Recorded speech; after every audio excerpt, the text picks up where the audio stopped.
Welcome to another episode of Progress Always, where we are here with Margaux Alvarez.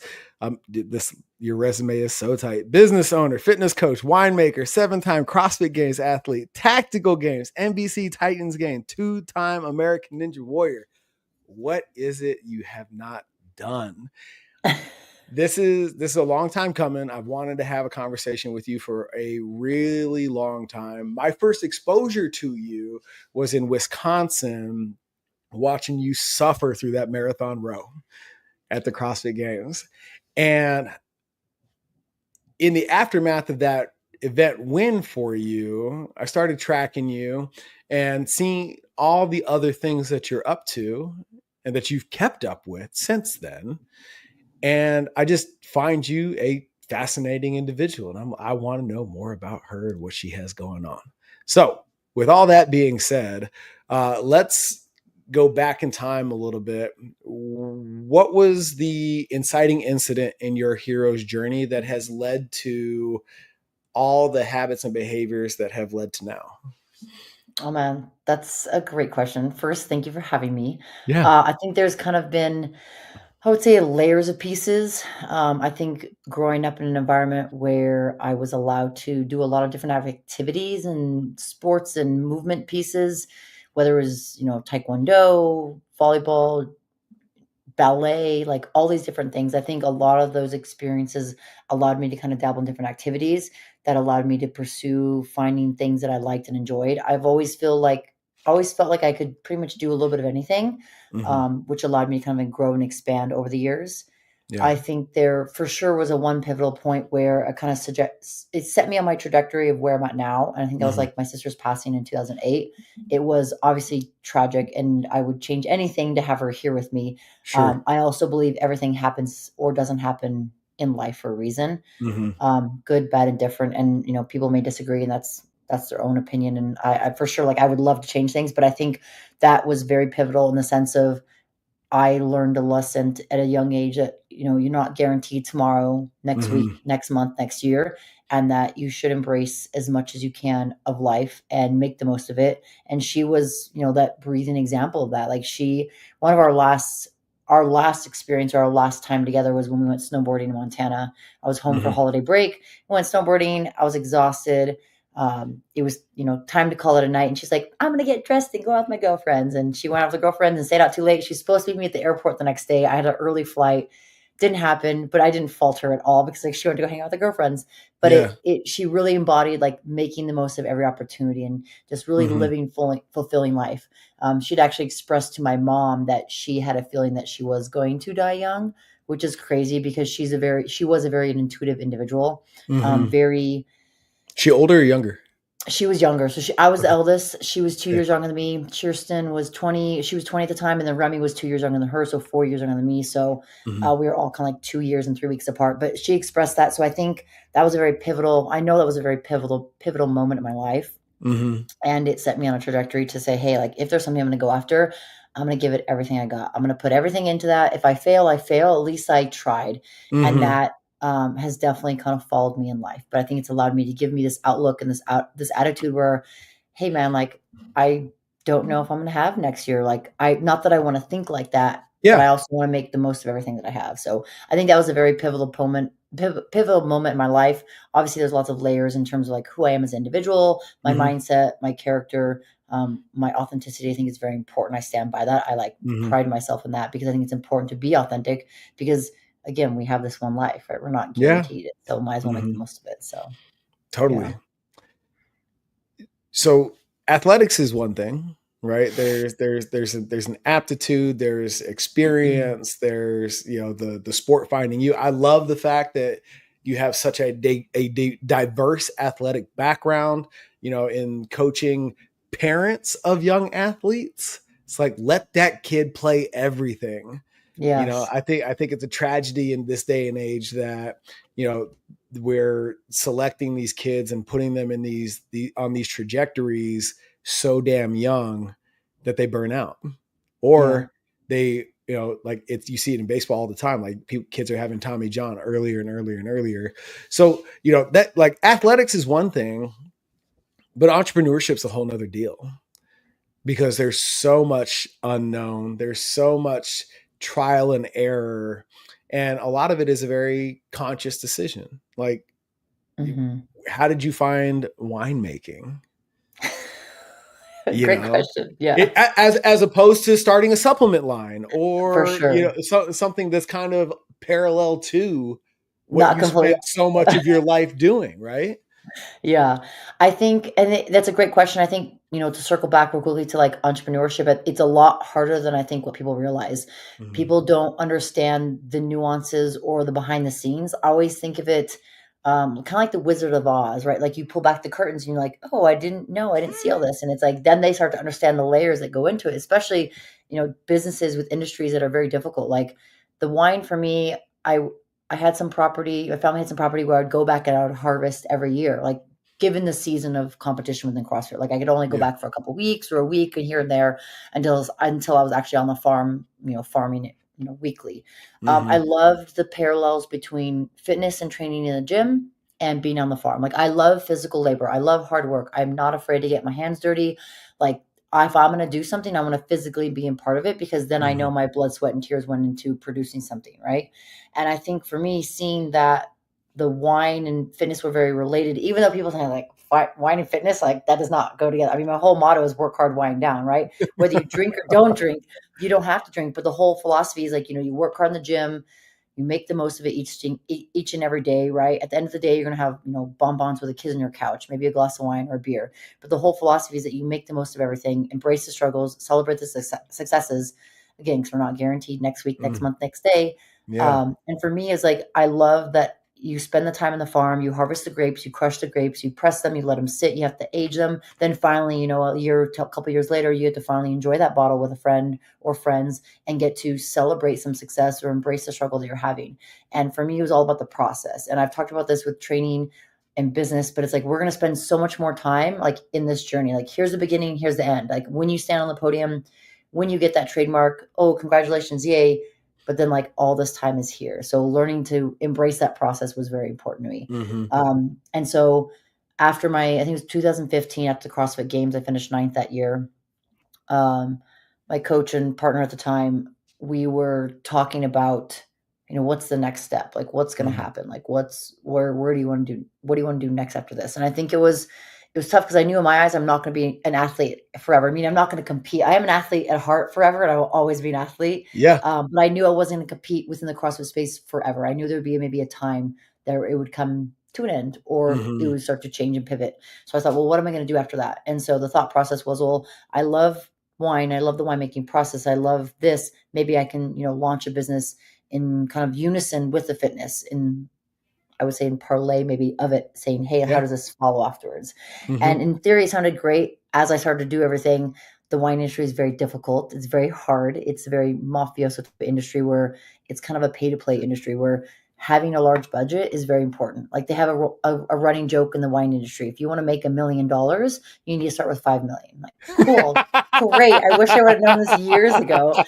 At the same time, I've learned a lot about business. I've learned a lot about pitching, about your storytelling. I've learned a lot about, how do you manage your inventory? How do you manage events? And again, alcohol is difficult. Like if I would have done like soda or like candy, it would have been way easier. But I don't want to like again necessarily promote that because it's like not that you can't enjoy soda and you can't enjoy candy, but Mhm. it's just like this interesting parallel where wine, alcohol, it's different, right? So like having Mhm. to navigate that and say, hey, like again, you don't have to drink, that's fine, but this is my business, this is my industry. So it was a lot of learning experiences, a lot of learning curves, very different and difficult, but it also taught me a lot that I can utilize now for like my coaching business and Mhm. for my remote one-on-one clients and for like my remote programming and even my in-person events that I do, my workshops. Like Mhm. it's a learning experience to understand like, all right, how can I maneuver and navigate around this? But Yeah. for me, I'm always going to love wine because I love the wine process. I love celebrating, opening a bottle, or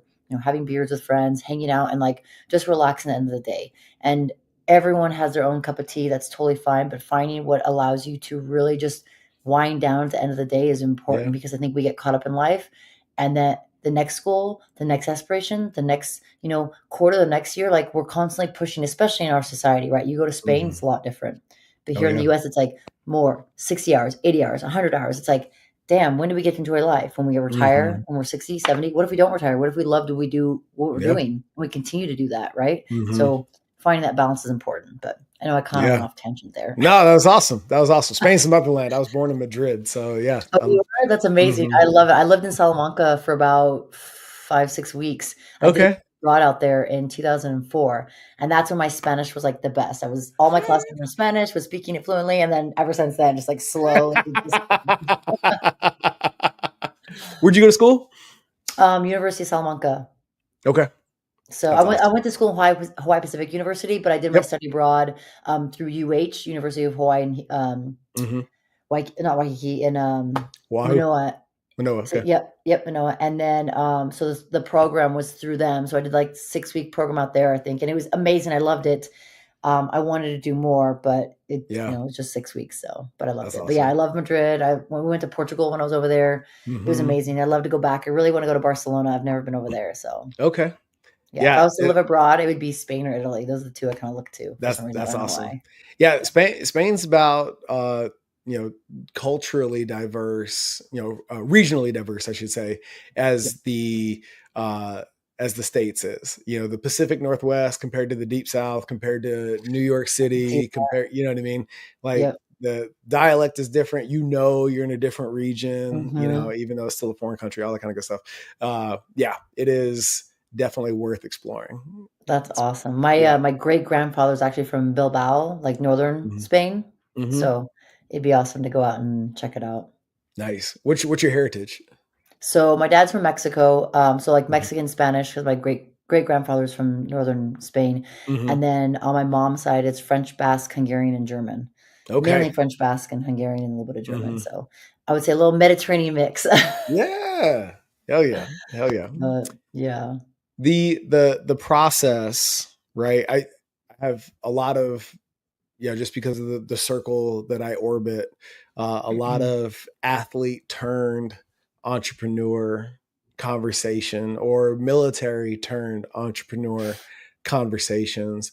And something that always shows up is not, I wouldn't even say it's a love for the process. It's an acceptance of the process. Like, this is just Mm, what's required, right? yeah. It's not inconvenient. It is what it is. And the sooner we move through this, or the better we move through this, the more efficient we move through this, the better off we'll all be. I just shut down my first location for the gym. And when we had the movers come in, because I couldn't, for the life of me, I just could. You talk about the ups and downs of entrepreneurship. I could not get the fucking leases to line up. So to move from one location to, I'm in this dead zone of lease Yeah. negotiation before we can take this next location. Uh, the movers show up and they're like, dude, this is a lot. And the bitching just ensued. And I was like, first of all, I used to work for a furniture company. So I'm looking at that big ass truck and I'm like, oh, we could do this in 2 loads.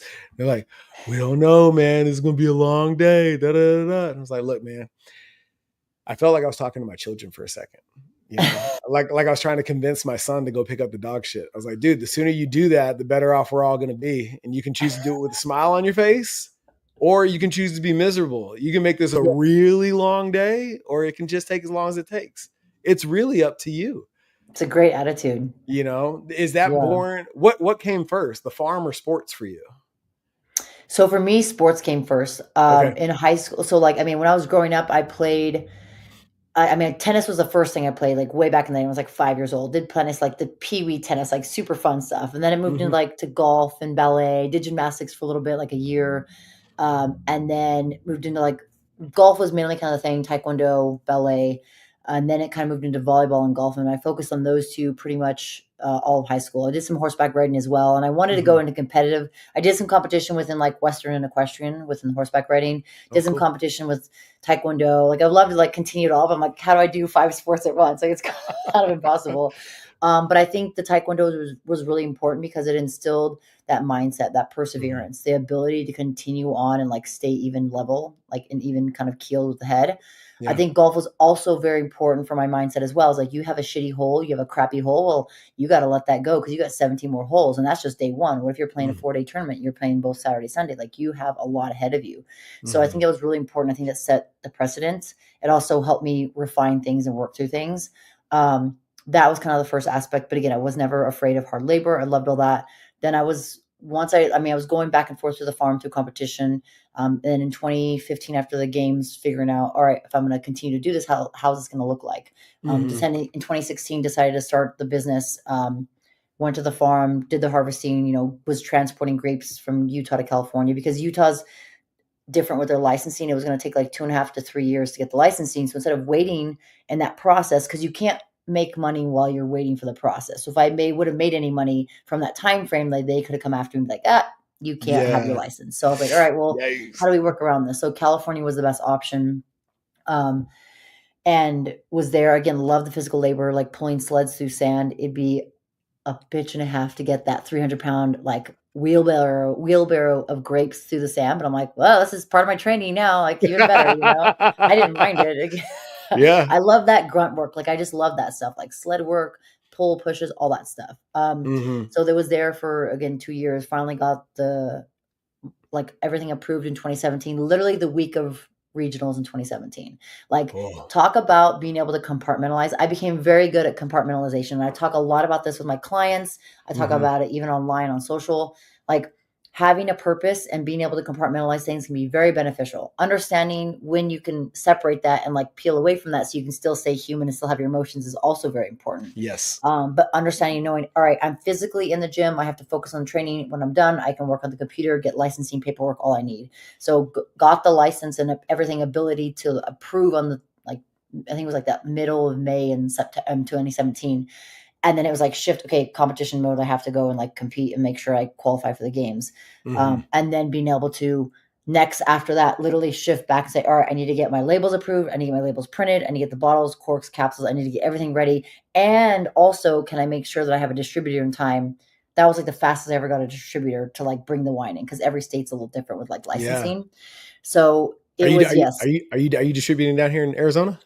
No, no, I did have distribution down there. I right now I'm all out of inventory, which is a good thing, but I'm Yeah. working on distribution. I will probably focus just on California and Nevada, Mhm. licensing to other state. Every state's different, so every state I need a license. Every state I need a new license for every label.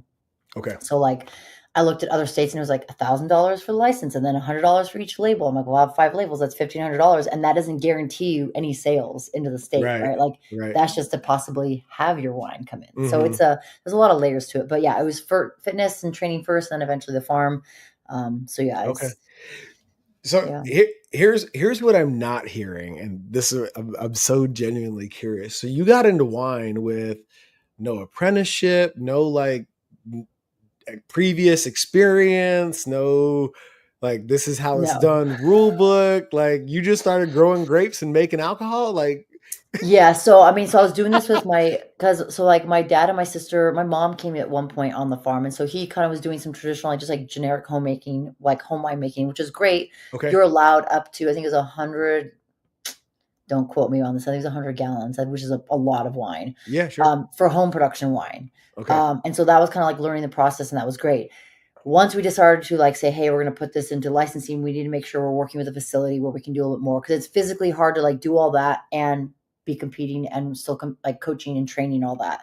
hmm So worked with a wine facility in Paso Robles in California to be able to make sure everything was good to go for what we needed to do. To be able to be in two spots at the same time is just near impossible. So sure, that made it a little easier and streamlined to do that. So hmm launching the wine brand was very important. Getting the brand out there, getting exposure to the brand, building more awareness about the brand was important. Doing yoga and wine nights, and doing events, kind of grassroots efforts was very important. So hmm yeah, so I didn't have much mentorship or apprenticeship on that. I was kind of learning as I going. Not that I didn't want to go down that route of doing all the physical winemaking. I love the labor and I love learning all that, but I hmm have to be selective of like, all right, well, I'm still in competition mode. I'm still competing as a full-time athlete. I'm still working on those goals. So it was kind of hard to yeah, say, all right, I have to pick and choose my battles and what I'm going to yeah, do. Because trying to do both of the full at the same time and full time was very difficult, and it hmm took a toll. Like once 2018 come, I was like, it was hard to physically and mentally do it both because like yeah, my training started to be sacrificed. Like after 2016, like I wasn't Not that I wasn't showing up. I was still training 6 to 8 hours a day, but, like, afterwards, I can't just, like, disconnect and maybe watch film or say, "Hey, what else do I need to improve?" Maybe I go mobilize. Like, no, I'm on the computer working on licensing, working with a distributor, Mhm. working with my connections to make sure I have all the products we need to get that wine sold. Mhm. Did you have a breaking point? That's a great question. I don't think I had a breaking point because it was like I don't think I gave myself a chance to have a breaking point. Right, yeah, sure, sure. Like, people are like, "Well, how'd you do it?" I'm like, "I don't know. I just fucking did it." Excuse my Mhm. language, but I just did it. Right. Like, I We didn't can give cuss myself. this one.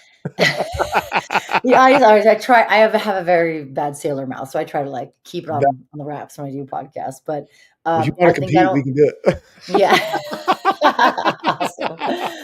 I think I just didn't give myself that opportunity to, like, have a breakdown. I think it was, like, Mhm. if shit hit the fan, like, I just had to, like, figure it out. I'm like, we had to, like, adjust and pivot and figure out what was gonna be the next step to make it work. Like, there were for sure were times where, like, how's this gonna work? What are the next steps? I think there may be, Mhm. like, maybe mini breakdowns along the way, but in my mind, it's like, well, this is just part of the process. Like, you're gonna hit a wall. I think there was a couple of times where it got to the point where I was like, I feel like I'm doing everything in my power to try to get the wine out there, to try to catch distributors and reps. And I would talk to, like, the VP of distributor companies, some large brands that are nationwide, and they're like, Mhm. yes, we love the product, we love your story, let's bring it in. But then instead of working upline, I'd be working downline. Eventually I'd get to the sales reps or, like, the sales managers, and, like, okay, that's cool, we're gonna have a meeting. And then, like, months go by and I'm like, hey, never heard from you guys. Yep. Hey, I don't want to be that asshole to continuously be poking and emailing and calling at the same time. Like, if you want to tell me no, just tell me no. Like, I'll take it. Mhm. Like, tell me the honest truth. Be like, hey,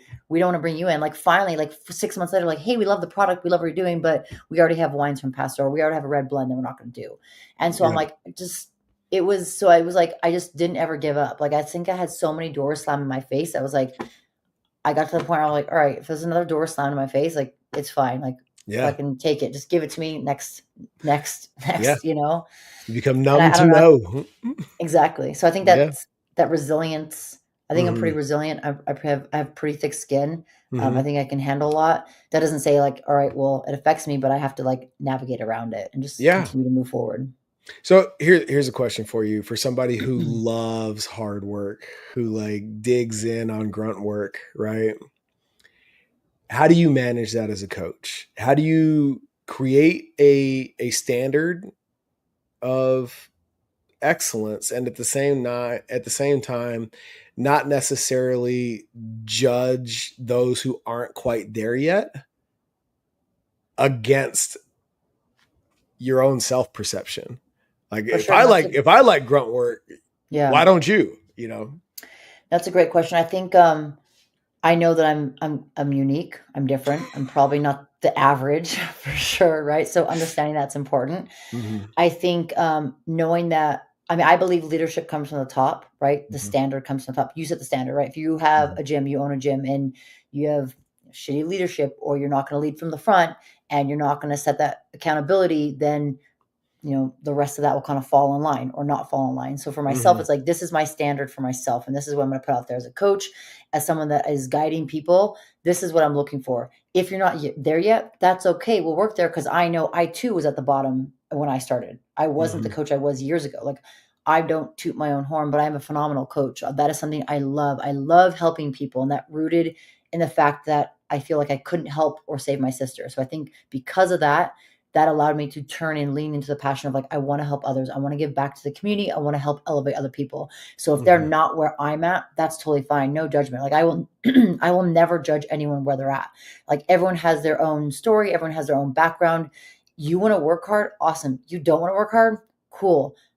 There's going to be a level at some point where maybe we don't meet eye to eye. Maybe we're on different pages. So either I Mhm. need to communicate to that person or that client or that individual I'm working with, and then maybe they need to level up, but we have some sort of connection. And communication, I think, is so underrated, just like walking, right? Like, communication, you think you do it, but you could do more. Like, and Yeah, yeah, yeah. I've learned that a lot recently this year. Like, you think you're communicating, but we can do a better job. We can elevate, right? Like, and all the conversations that we have inside our head, we have the Mhm, most conversations with ourselves. We might mhm. have these conversations in here, but then we might think, well, did I tell that person that? I think I told him that. And you're like, oh, Yeah. wait, that was just with myself. That was me, myself, and I.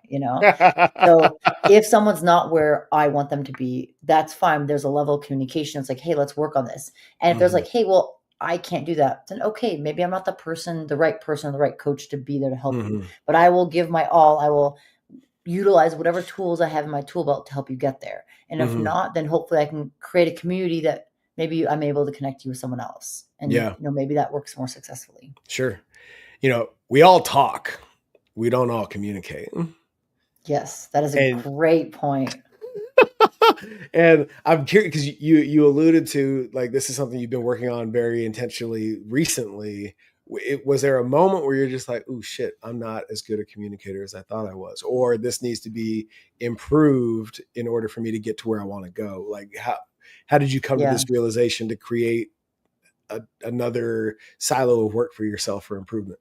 I think there were some personal experiences this year that have kind of allowed me to reflect a little bit and like, hey, like maybe I'm not communicating the best that I could be communicating. And like I can Mm, talk a lot. Like I love talking. I love meeting people. I love hearing people's stories because I'm never going to maybe live the lives of thousands of people that I meet. hmm And I think those personal experiences and situations has allowed me like to reflect and say, all right, maybe I thought I was communicating, but maybe I didn't do the best job. Maybe I can improve. And like I think it's tough because as humans, we have egos. We're like we never want to be told that we're wrong, or maybe we don't want to accept the fact that maybe we're not doing the best. Maybe we're not working as hard as we could be. Like we have like these false pretenses, like I'm doing all this work. Like, well, is it the right work? Maybe we need to right. just take a step back and maybe it's not the right work we're doing. Maybe we need to reevaluate and pivot and say, hey, what I think I'm doing is maybe not enough and maybe I need to adjust. And so I've slowly started to do that. And again, it takes time, right? Like as we get hmm older, we get into tendencies or maybe habits that we've fallen into, good, bad, and different.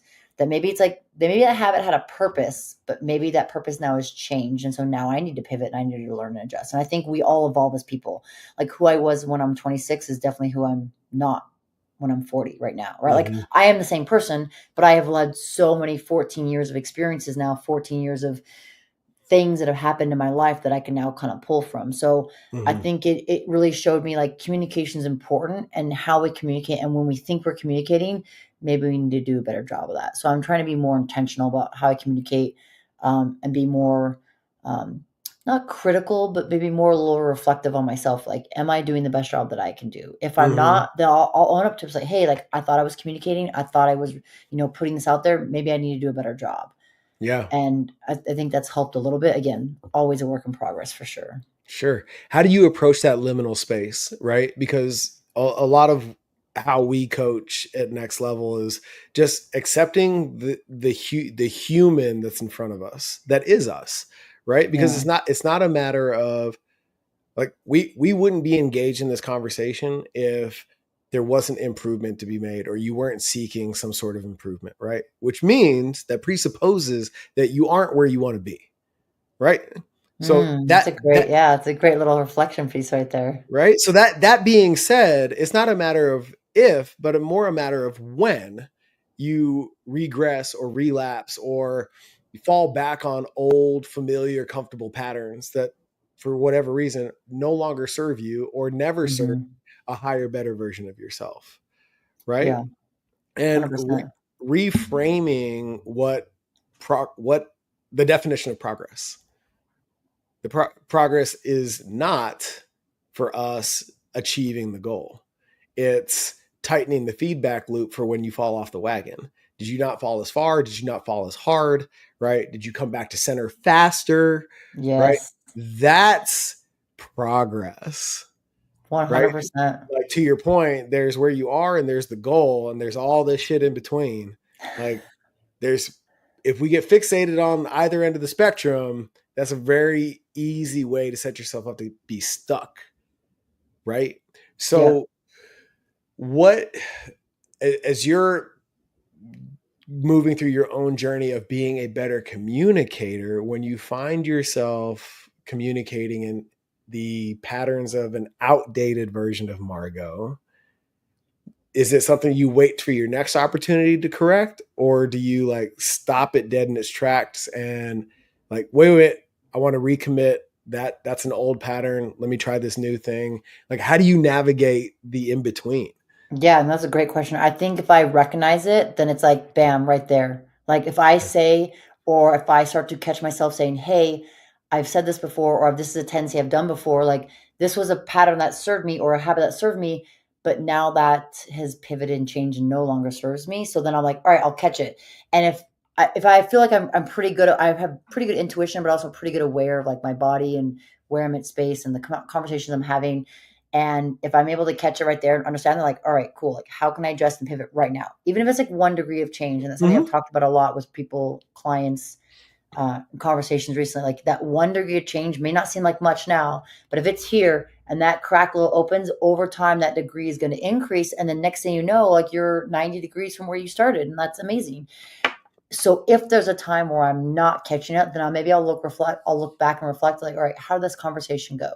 You know, whether it's obviously email, text, all that can be cumbersome, right? That's two-dimensional, right? Like on a phone, social media, all that stuff. But if it's in person and you maybe don't catch it, maybe something you can follow up, say, hey, in our conversation the other day, this is what I was saying. I want to make sure that I just clarify that. And something I had was a conversation recently with someone was saying, you touch base on certain things and then you kind of do a recap like, hey, these are the things that I received or I gathered from our conversation. Is this correct? And if it's like, yeah, that's awesome, cool. Okay, I communicated well, I received that. If there's something where it's like, hey, yes, but also maybe we talked about this or maybe you missed that, then all right, good. Maybe I'm again misunderstanding or maybe we're just on completely different pages because that is possible. Like how I interpret something and how someone communicates it we could be somewhere completely different, right? And then it's like, Yes. oh, we wouldn't have never known if we didn't say something. So that's where Mm-hmm. maybe it's not immediate, but then it's a little later down the road, whether it's a Yep. call, an email, a follow up, an Mm-hmm. in person meeting, whatever it might be. So I Totally. think I would say it's a little bit of both, depending on the scenario. Mm-hmm.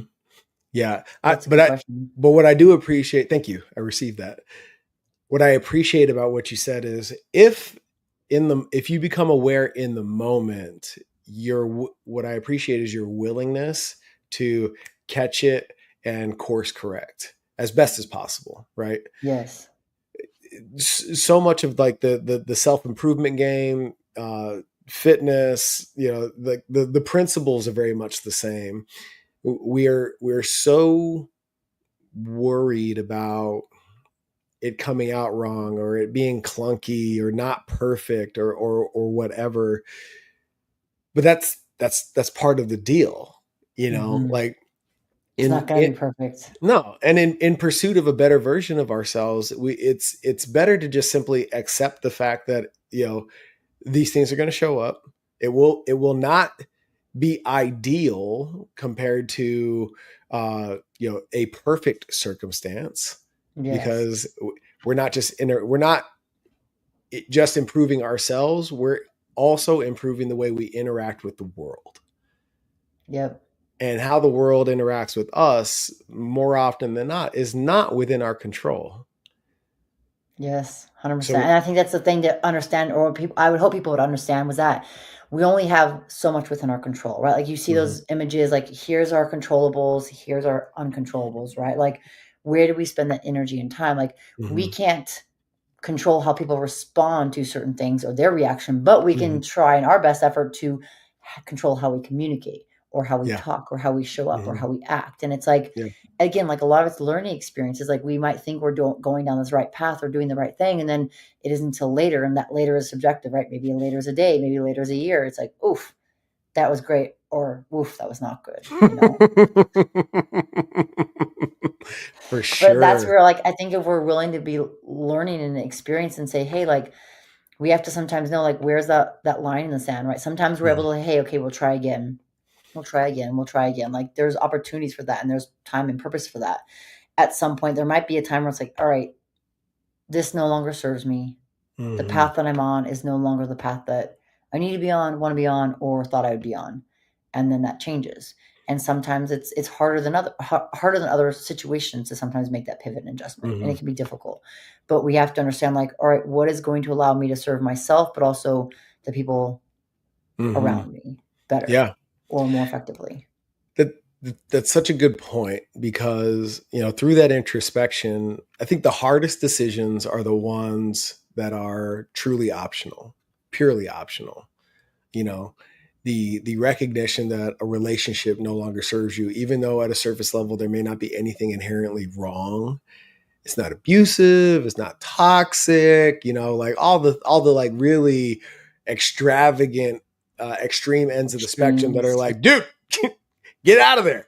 Yeah. Like those red flags may not necessarily exist. And at the same time, it's like, so far in advance, and we watch people do this all the time. They create this dumpster fire out of life as really to create this, to turn on the survival mechanism, right? To force their hand to create a situation or a circumstance where like a decision has to be made. Mm-hmm. And I'm of the belief that that behavior is very much a survival mechanism against an unwillingness to make a really hard decision because the situation wasn't really that bad, Yes. you know? 100%. It's a 100%. And I think it's hard because sometimes the decisions that we want to make or decisions that we are wanting to make can be hard and they can be pushed off. Like, especially if you said like, hey, well, nothing's like glaring out, right? But it's little things that maybe add up over time or little things that Mhm. kind of like segment together. So it's understanding and seeing that like, all right, well, no longer serves me. And again, I think it also depends because like it doesn't have to be just personal relationships. It could be work Mhm. relationships. It could be careers. It could be pathway. Like, hey, I don't like this job anymore. I don't like this environment anymore. Like, especially when it's hard when you're in an environment like, I mean, I know back in, when I was first starting out, like there was a gym that I was at and I loved the community. The community is amazing, but like there was some toxic environment there and some not so good environment where like it made it difficult to train and it made it difficult to like continue on. And my coach at the time was very supportive and making sure that I had the best environment. And like it was hard because the best decision at the time was to leave that environment. As much as it killed me to leave that environment because I loved the community, I loved the people, and I was devastated because I was like, I'm no longer going to be around these friends and these amazing people that I love. But are the people that were there that are making toxic, like I can't continue to be in this environment because it's not going to allow me to succeed and allow me to really focus on what I'm doing. And it was hard, but like my coach at the time had the best intention for me and wanted me Mm. to be in a positive environment. So sometimes we have to, say no to things that we don't want to let go of, but we have to let go of because that's going to allow us to like let go of that door and close that door so we can open another door. Mhm. And it's sometimes maybe hard to see it at the moment, but when you look down, months, years down the road, Yeah. it's like, all right, that was a good decision to go there. As much as it paid me to leave, it was good and worth it. And Mhm. sometimes it's maybe not always that case, but sometimes we have to allow things to be let go of, right? Things that Mhm. no longer serve you or hold you down, like, we have to let them go sometimes as much as it might be hard to, but there Yeah. will be something on the opposite side, and like I said in the beginning, like, my belief is that everything happens or doesn't happen for a reason, Mhm. good or bad. And like again, like I people be like, oh, that's fucking stupid. My mom got cancer and died. I'm like, I'm not saying at that like she should have got cancer and died. Like, please, if anyone's out there listening, I'm not saying Yeah. that. Like, Right. again, personal experience. Like, do I wish my sister was killed in a car accident at 20 years old? No, absolutely fucking not. Like, I would love to be able to go and change that. At the same time, I have to learn and understand, like, all right, what was maybe God teaching me, or what was the Mm. universe and life trying to teach me at that time? That, like, hey, you need to understand that, like, things are not guaranteed and that things can change at the drop of a hat. And are you able to learn and pivot and make sure you take the most of this opportunity and you learn from this experience so that you hopefully in turn can help others down the road? I really Mhm. do feel like that is my purpose. If I was to, have a purpose in life, or if I look back on my life when I'm older, even though I'm older, like down the year, 10, 20, 30 years, whatever, 40, 50 years down the road, I look back like, what is my legacy? Like, I want to be able to elevate people around me. I want to help give Mm. back to people and help them see that fitness is not just exercise and training, but it allows them to find therapy. Like, fitness and running was my therapy. It was my outlet to cope through emotions and to cope through challenges and try to find acceptance. And like, I couldn't save my sister. Like, I know it wasn't my responsibility to save her, but as Mhm. the eldest, I was the second mom. I was like, it is my responsibility to watch my first sisters. If someone's making fun of them, teasing them, I'm going to fucking kick that person's ass and make sure that they Mhm. are good and that they are safe. And to not be able to feel like I could do that, I was like, in my mind, I need to help other people. How can I help Mm. and save other people? So my ability to save people comes through fitness, comes through movement, comes through mindset, nutrition. Like, how can I hopefully impart them through my life experiences? What coaching or life experiences can I share that will hopefully give them a different perspective, that will say, hey, like, and I had after the Titan Games, I had so many people reach out to me through social and like say, hey, thank you for sharing your story. You gave me light. You gave me hope that I will be able to get over my sister's passing or my mom's passing or my Mm, aunt's passing. And it was like heart wrenching because you kind of take on and you hear these people's experiences, but mm, I would rather take that on and hear people's experiences and give them that light at the end of the tunnel, knowing that it will be okay. mm. It'll be different, but it'll be okay. But you Yeah. also can learn from this experience and, hopefully live on for them. And one aspect that I've taken over the years is, and it's actually, I think it's in like the 1885 series, like kind Mm. of an offshoot of Yellowstone, but he talks about near the end is like his purpose was to get to the West Coast so that his wife who had passed away could see, because in his eyes, she was with him and she got to see what Yeah. he saw. And I was like, Yes. oh my God, that's amazing. I'm like, Hmm. maybe that's something that resonated with me. So maybe Kirsten is with me and she's getting to see my experiences. So like, let me travel the world. Let me do all these experiences. Let me do what I truly love, because she's not having this opportunity and chance to be here. So maybe she Hmm. gets to live it through me or with me. So I Yeah. think that's something I try to like hopefully embody and put out there. Mm. I love that. My dad passed New Year's Eve 2007, Oh, damn. I'm sorry. and then no, thank you. It's all good. Uh, and I went, 2 weeks later, we buried him with military honors, and a week after that, I checked into OCS with the Marine Corps, and then I had essentially like 2.5 years of just busy before like I actually had time and space for the grieving to occur and to really reflect on, just missing him and the lesson, like the gift in his passing that I'm supposed to receive from that experience. Mhm. You know, I, I'm genuinely curious, after your sister passed, how long was it, or what did you move through to come to the lesson and the gift, as opposed to n- not allowing that to Not happen? Yeah, Yeah. that's a great question. I don't think there was, I mean, I try to think of, like, a specific time or moment. I know I'll give this for a little bit of context. I was on the plane, I was finishing my last semester in Hawaii when, my mom had called me and told me everything, so I hopped on a red eye. And on the red eye, I was in this, like, in a dream. I was in some high-rise apartment in Waikiki, and I see her come to, like, this window, this apartment that I was living in my dream, and it's, like, super crazy outside, it's windy, her hair's blowing, I'm like, "Man, it must be noisy." I run over there, open the sliding glass door, and as soon as I open it, it's calm, it's quiet, and it's, like, peaceful, and she's like, "I can't come in, but I'm okay." And then I wake up from my Mm, dream. And, like, must have been, like, 30 seconds, a minute at the absolute most. So in my mind, I think it was her way to communicate to me that she was okay, that, she can't come in, she can't come back, but she's all right. And so mm, that gave me some perspective. At the same time, like, it was so hard because I had multiple dreams after that where, like, she came back and, like, was real life, and it was so real. I was like, "This is really life. Like, you weren't actually dead." Like, "This is amazing." And it was crazy, like, absolutely crazy. It gives me goosebumps thinking about it. And I think, like, it wasn't until maybe, like, I think later, like, long time later, she passed in 2008. And it wasn't until I think maybe in like 2011 when I found CrossFit, where I was like, I just felt so like this personal experience of like pushing myself and challenging myself and like doing what I needed to do. And I think that was kind of the initial moment where like maybe I'm kind of working through stuff. Like maybe I kind of buried it, but like it was slowly coming out, mhm, slowly trickling out, where I was like okay with it. And then I started working with a life coach, and a little bit before that, like in 2010, I think talking about it was helpful because I started to like maybe unpack everything that I kind of like pushed. I can, like I mhm. said, I do a very good job of compartmentalization, which can be not so good because then There's I push emotions into a box and corner. I'm like, you stay here.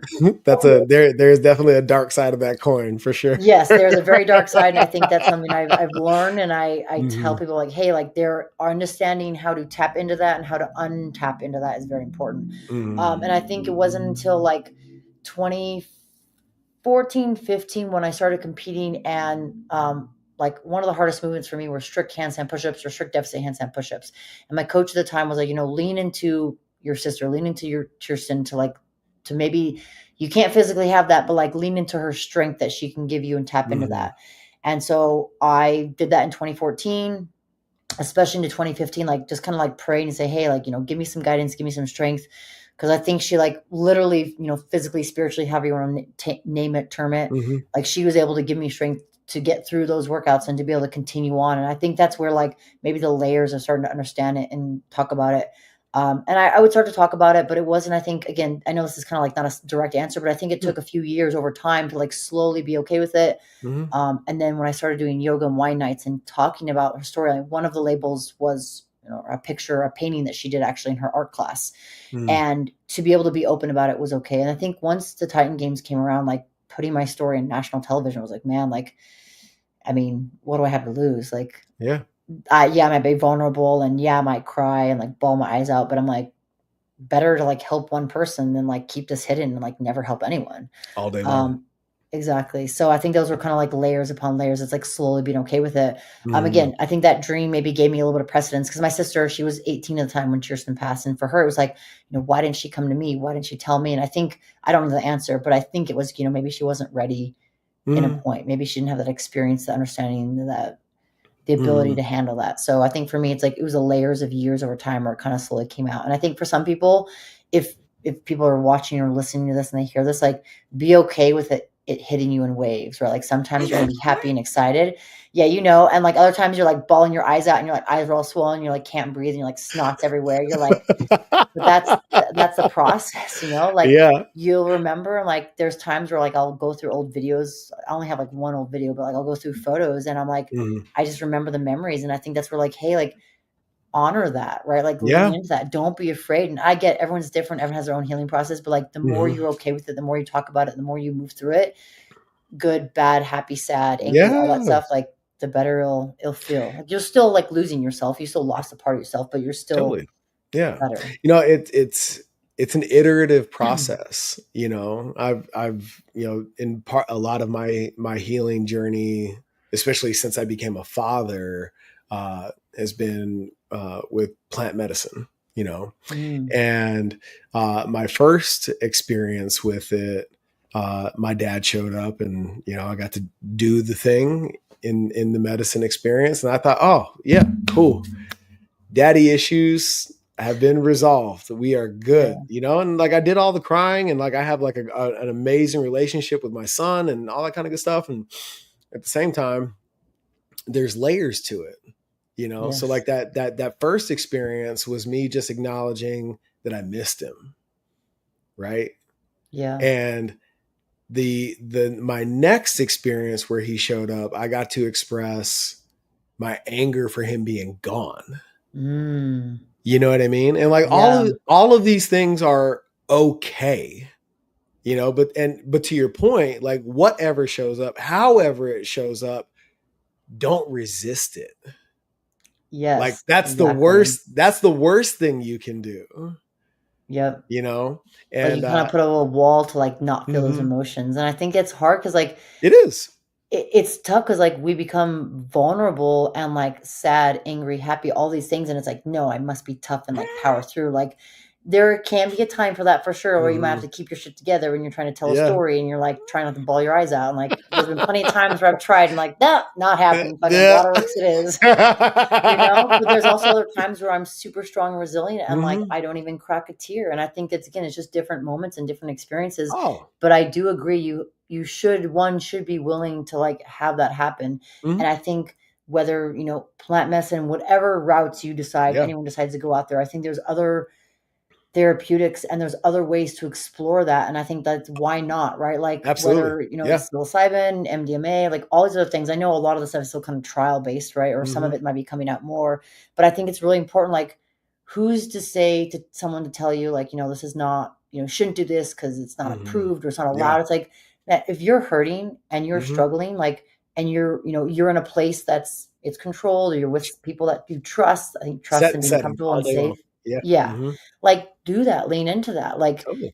and I tell people, like, a lot of my clients that I work with, and even my general program, like my movement and mindset program, my Go Train program, like, Mhm. mindset is part of our weekly program, like, we have Totally. 5 days of training of fitness and movement, right, all the good Mhm. stuff in there, but then we have a mindset element, and that Mhm. mindset element is based mainly on journal work, like, If Hmm. you've never journaled, that's cool. Talk about the sun, the moon, the fucking mountains, whatever it is. You're Yeah. like, oh, my scab hurts today. And then maybe that scab makes you think your sister. And then your sister makes you think of the Yeah. Oh story yeah. that helps you unleash everything. And then that 2 minutes turns into 20 minutes. Like, I don't care. Get it out there. Like, Yeah. journaling and writing is so therapeutic. Hmm. And it has been for me for years. And I think for a lot of people that don't do it, like, I implore and I encourage you Yeah. to try that, because I think that's a way, an outlet, right? Talking to Hmm. people, right? Sure. Journaling, having conversations, voice notes. If you're like, I hate writing, cool, type Yeah. on your phone, text it Hmm. out, right? But Yeah. I think I think any therapeutic and any avenue, I think is good versus holding it in. Yeah, all day. It's funny. I'll tell you a hilarious story. My wife and I were uh, just married, and my dad passed way before we got together, so she never met him. Mhm. She's only heard like the mythology of Gail Anders, right? And um, have you seen the movie The Judge with Robert Downey Jr.? I've heard of it, I haven't seen it. Okay, it's a must watch, like Okay, top I'll have to 10 watch it. for sure, right? There's a scene in there, Robert Duvall's his dad, and they Okay. have a very contentious relationship. He's a hyper successful attorney, his dad's a small town judge, right? And there's a scene in that movie where they're in the kitchen, the backdrop is a fucking tornado is going, and there's alarms, and it's craziness. But they have this argument that reminded me in the moment of a situation that I had with my dad. And I'm sitting Mm. here with my wife, she's still leasing with the option to buy, you know what I mean? And uh uh I just boo-hoo, snot out the nose, just like blah. Yeah, And all out. she just like grabs my forearm. She's like, are you okay? We'll be fine. I am not okay right now. This is so healthy for me. Just let it happen. Yeah, let me do this Like, right now. I just need 5 minutes. Give me 5 minutes. oh man! And then next thing you know, it was really funny. Like I think we are all just like starving for permission to just be, and not Yes. saying that I'm the catalyst for any of this, but like if you listened in like the silence and the lull after that scene, like all you heard was just like a lot of sniffles and Yeah, shit he's going on in the crying. theater. It's just like, Yeah. oh yeah, just you, but you don't know how and when it's going to show up. But when it does, oh my gosh, like I can't tell you. First of all, like I got to do that in front of my wife, and she got to see that in me, experience that in Yeah. me. So like after that, there's nothing else to hide. You know what I Yeah. mean? Like All you've now seen the dumpster fire that is Mycal Anders. Here it is yeah. for all to behold. And there's just a freedom on the other side of that release, you Mhm. know? And however it 100%. shows up, whether it's a scene in the movie or aided with plant medicine and a shaman, who cares? Yeah. When it shows up, though, like surrender to that feeling and allow it to move through you, right? I Yes. I I 100%. I feel like you're vibing with this in your movement and mindset program, in that emotion is energy in motion, and for us to stifle that, whether it's positive or negative, for us to stifle that just inhibits the work that we're actually here to do.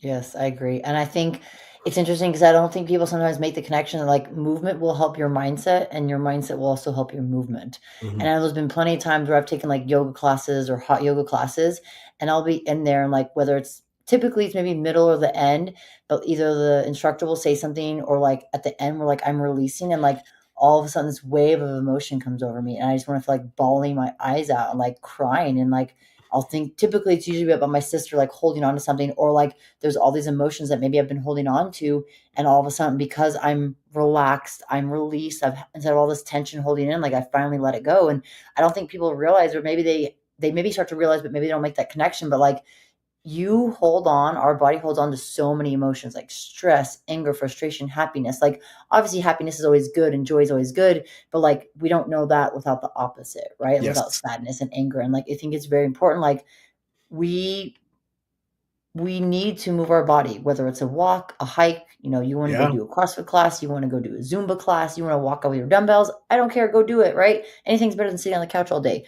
But Yeah. whatever that is for you, right? You go do some movement. Like your body will feel better, your brain will Hmm. feel better, but then also has a core lift is now your brain feels better. Now you're talking to yourself more positively. Now your Yeah. movement's going to improve. You're not going to be Hmm. holding on and be rigid to stuff. Like it's just there's so much that goes into it, like connectivity wise, and I think it's important people see like that mind body connection. Hmm. That's, me and a couple of buddies that I deployed to Afghanistan with, we all get together every couple of years and we do some adventure, whether it was the Salkantay to Machu Picchu or Kilimanjaro. We got Antarctica on the list coming up. That's Uh, amazing. so cool. So much fun. But there's also, like, as cool as those trips are, what I look forward to the most, I can't speak for the fellas, but what I look forward to the most is when the hike gets so damn long, you run out of bullshit to talk about, and Yeah, it becomes silent, and all you're left with is your truth. And your own thoughts. yes, and I come back from every single one of those trips where I'm batting 1,000 on this, like clear on what's next, what's not for me anymore, where I need to go after this, etc. What subtle but impactful shift needs to be made, because you're alone with your thoughts in this like repetitive cathartic movement for a long enough duration that you Mhm. run out of the superficial and you're only left with the truth. And that's I did a workshop for 18 counselors and psychotherapists around this issue. It's a cash practice. And one of the things that I teased out with the group is that the people that are volunteering to sit on their couches are already, for the most part, type A by design, Yeah. right? So it is also a stereotype of that population that their coping mechanism is to do more, right? How do you know? Exactly. And so once I clear the air around that concept, I was like, so when we look at your physical practice, have we ever thought about sitting still as part of your It's physical it's practice? very hard for type A individuals. I can speak to that Oh, from testimony. Like, "Sit still?" "Oh, it's been 5 minutes, I gotta go do something." oh man, it That was. is so true. I love that you do that, and people, like I think people, they're like, "Yeah, just, like, sit and chill on the couch for 8 hours." I'm like, Mm-mm. but maybe, like, let's go for a walk first. But it is I agree, like, sitting still, and I remember with my life coach, I had a conversation with her years ago when I first started working Mm, with her, and we were working through me feeling like I constantly have to be doing something. She's like, "We're human beings, like, it's okay to just to be. We don't have to be doing. We're not human yes. doings." And I was like the fucking light bulb went off. I was like, great We're not point." human doings. Oh, I love that. Right? I was like, "Man," like, props to my life coach. She's awesome, and, like, it's interesting because it's like, man, like, that just resonated with me so much, and I think, again, Mm, for type A individuals, we're like, "Go, more. Yes, we have to be doing something." Like, in my mind, I'm like, if I'm not doing something, I'm not accomplishing something. Even if it's, mhm, like, working through my emails or, like, working on video uploads or responding to messages or working on whatever else I need to work on, which I have a laundry list of stuff that's always there, right? And I think to take a break and be like, "Let me just sit and be," like, it's mhm. freaking hard, Yeah. but like you said, there's a purpose behind it. Yes. There is a reason behind it, and Mhm, maybe we don't understand it right now, but down the road we mhm, will. But it's like, how can we be intentional with our mhm. time, with what we're doing? And like, Yeah. it will be very challenging at first, just like journaling, right? It's very hard to write down your thoughts and emotions. Like, well, what do I talk about? I don't want to talk about myself. I don't want to talk about anything else. Like, talk about the Yeah. job that you have, right? Talk about your Mm, kids. Talk about like the new backpack you bought, like whatever it might be, because that eventually will crack that door open. That one yep. degree will start to open, and then Mhm, eventually you'll feel more comfortable. So same thing. Like, all right, I think also like sometimes if you're able to find like, hey, maybe I can't do it by myself, but maybe I can sit and relax with someone. That might not Mhm. be ideally by yourself, but that is a Right. step in the direction of where you're Mhm. trying to get eventually. And it's Yeah. not so much right you're where you're at right now, but where you want to be, right? So like what Mhm. you're working on now will eventually get you to where you want to be. Stay present, be enjoying the process because that's where you Yep. spend most of the time, but also Mhm. understand that like, hey, we are getting to the next stage and we are eventually getting there. And I think I just had a conversation with a friend the other day where it's like we're not there right now, right? Individually, wherever we're at, but like we will eventually get there. But it's being present. Like, let's enjoy this. Let's make the most of these Mhm. moments and these emotions and these experiences of what we're in because that allows us to be more present, but also allows us to look back later and be like, I'm glad we remember that. I'm glad I was Yeah. in that moment. I'm glad I was present with where I'm at right now and how I'm feeling and what I'm dealing with. And Mhm. even though the struggles that I'm going through right now, like there's a purpose for these struggles and how we Yeah. respond to them will help us for next time when we face another challenge Oh, or another that hardship. is so massive. My mantra through this season of change has really been, it's just a moment, dude. It's just a moment. This Make too shall pass. just make it to the next one. I remember uh, OCS, Officer Candidate School with the Marine Corps.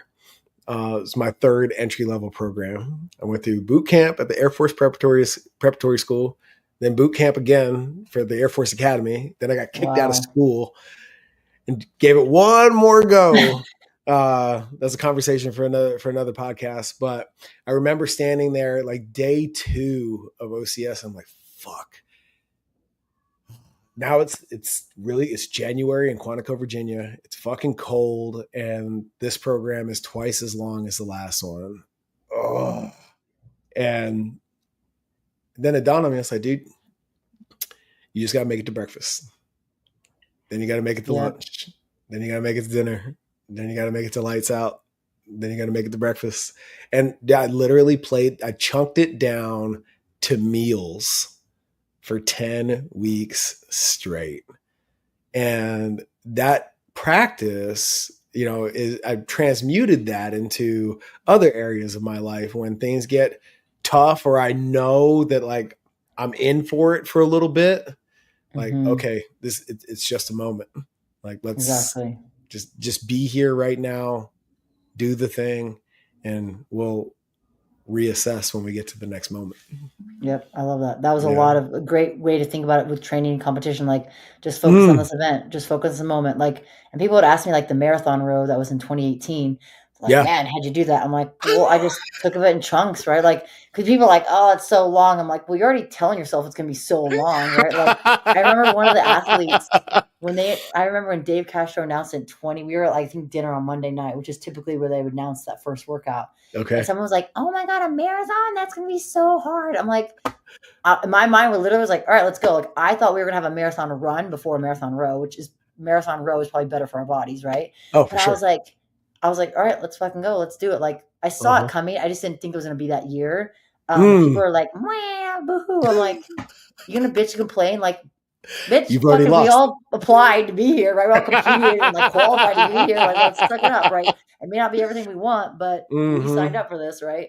But but I remember just taking it chunks like, cool, I'm past 2K. Oh, sweet. I got 8,000 meters. Awesome. Cool. I'm at 10K. Like, oh, I only have 10,000 meters left to go. People are like, only. I'm like, bro, like 10,000 is way better than 20,000. Oh yeah. So again, had to take it in chunks. And then it was like, man, like, oh, sweet. I only have 2,000 meters left to go. Like, but again, that mindset is so important. You talk Hmm. to yourself negatively, that's going to affect the rest of your body. Like, Oh yeah. dial that a change. And if it's, and again, it's hard. If you're in this negative mindset, if you're in a negative environment, it's so much Hmm. easier to go down this negative, like negative Nancy shit, right? So Right.